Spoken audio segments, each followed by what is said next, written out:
دین ایک عالم جو ہے وہ 1000 عابد سے افضل ہے۔ ایک گھڑی علم کی طلب و تلاش کرنا پوری رات قیام کرنے سے بہتر ہے، اور ایک دن علم کی تلاش و طلب کرنا 3 ماہ کے روزوں سے بہتر ہے۔ علم اسلام کی حیات اور دین کا ستون ہے، اور جس نے علم سیکھا تو اللہ تعالیٰ اس کے لیے اس کا اجر و ثواب پورا کرے گا، اور جو علم سیکھ کر اس پر عمل کرے گا تو اسے وہ سکھائے گا جو وہ نہیں جانتا تھا۔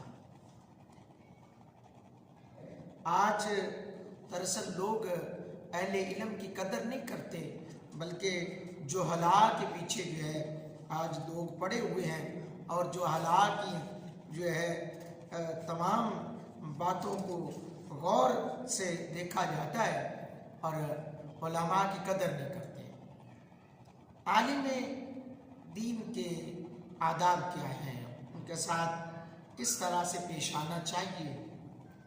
عالم دین کی خدمت میں حاضر ہونے والے کو چاہیے کہ اسے سلام کرنے میں پہل کرے، اس کے سامنے گفتگو کم کرے، جب وہ کھڑا ہو تو اس کی تعظیم کے لیے کھڑا ہو جائے، جب اس کے سامنے یوں نہ کہے کہ فلاں نے تو آپ کے خلاف کہا ہے۔ عالم کی موجودگی میں اس کے ہم نشین سے سوال نہ کرے، نہ تو عالم سے گفتگو کرتے وقت ہنسے اور نہ ہی اس کی رائے کے خلاف مشورہ دے۔ جب وہ کھڑا ہو تو اس کے دامن کو نہ پکڑے۔ راستے میں چلتے ہوئے علماء سے مسائل نہیں پوچھنے چاہیے جب تک وہ گھر نہ پہنچ جائیں۔ عالم کی اکتاہٹ کے وقت اس کے پاس کم آیا جایا کرے۔ یہ علماء کے بارے میں ہمیں آداب ملتے ہیں اور یہ ہونا چاہیے۔